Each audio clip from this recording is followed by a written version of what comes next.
nangyari. Pero kinamkam na mga Hapon ang lahat. Kaya naman, ang aking mga ninuno ay napilitang magtrabaho sa restaurant ng mga Hapon. At ako ang nagmana ng lugar pagkatapos ng digmaan. At yun kung paano nagsimula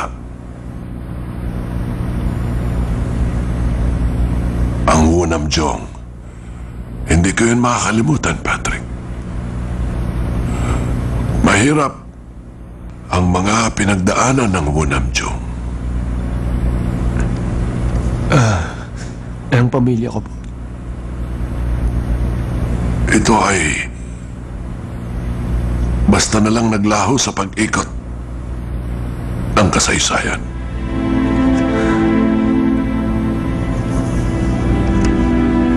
Bakit hindi niyo po sinabi ang tungkol dito noon?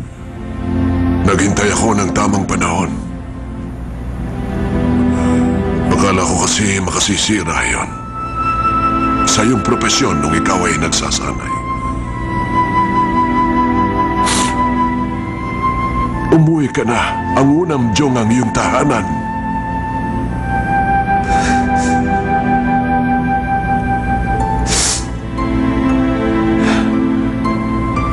Pasensya na po, Papa. Hindi na po ako pwedeng bumalik. Anong dahilan? Bakit ayaw mo?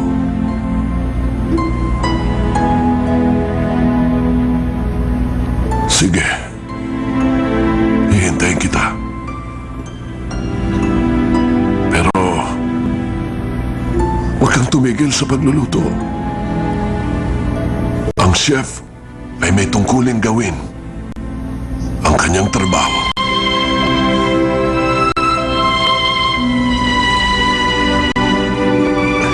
Uwi na po kayo?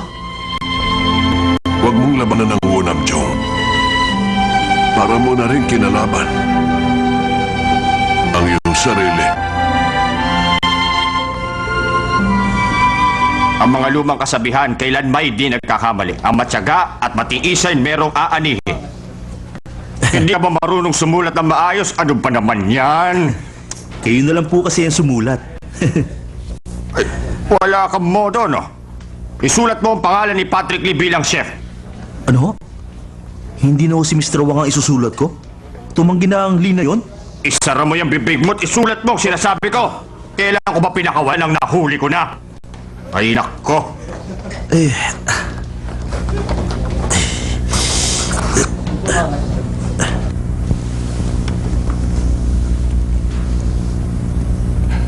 Mr. Kang, humihingi po ako ng tawad sa inyo. Sana mapatawad niyo ako. Okay, sige. Pinatatawad na kita. Isa pa, nakikiusap akong muli sa inyo, Mr. Kang. Ipangako niyo sanang hindi kayo magtatrabaho para sa ibang kumpanya. Kung yun lang ang sasabihin mo, makakaalis ka na. Pipilitin ko makabawi sa inyo. Pasensya na po kayo ulit, sir. Ano? May iba ka pang binabalak? Hindi ka naparito para humingi ng tawad?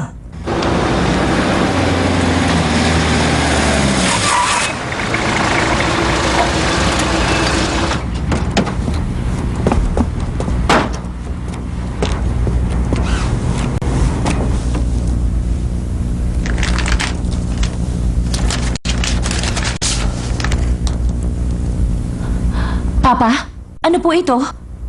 Hindi ba pera ito? Ano? Mr. Kang! Nakakuha ko ng mga seaweeds, oh. O, Sherry, seaweed to. Ang mga hangal na yon, wala na talaga silang pag-asa. Para sa inyong pera, Sherry. Paano kaya nila nagagawa sa kanya to? Bakit po? Sino po sila? Taga-Wunamjong ang pumunta rito. Iniwan niya ang perang ito at sinabi sa akin huwag magtrabaho sa ibang kumpanya. Isosoli ko ito sa kanya. Mr. Kang, ibigay mo yan sa akin. Ako magsusoli.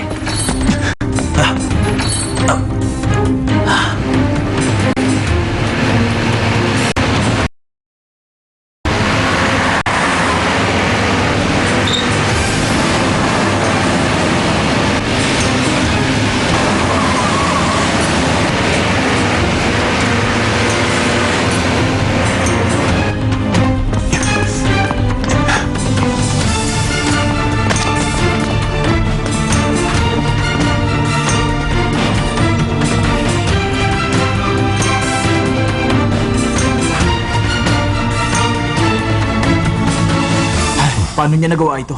Hindi ba niya alam na kasali ang Wu Namjung? Wala siyang pag-asa.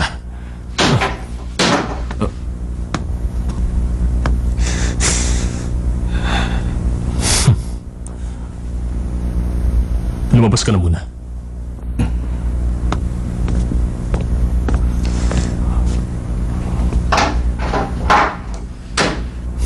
Matagal na kitang gusto makita.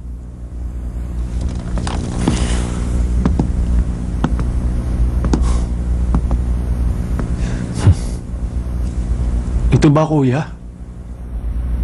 Ito lang bang kaya mong gawin? Kaya ba kayo sumali para ipahiya ang Wu Namjung sa ganito karuming paraan?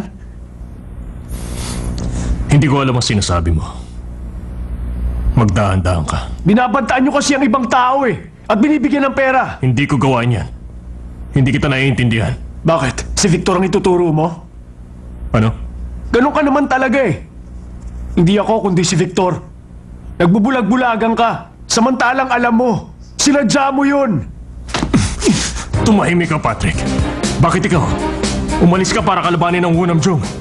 Trinaydor mo kami! Duwag ka! Sige, maglaban tayo! Hindi kita uurungan.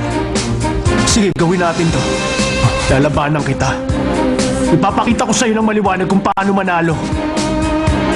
At paano lumaban ng patas. Yun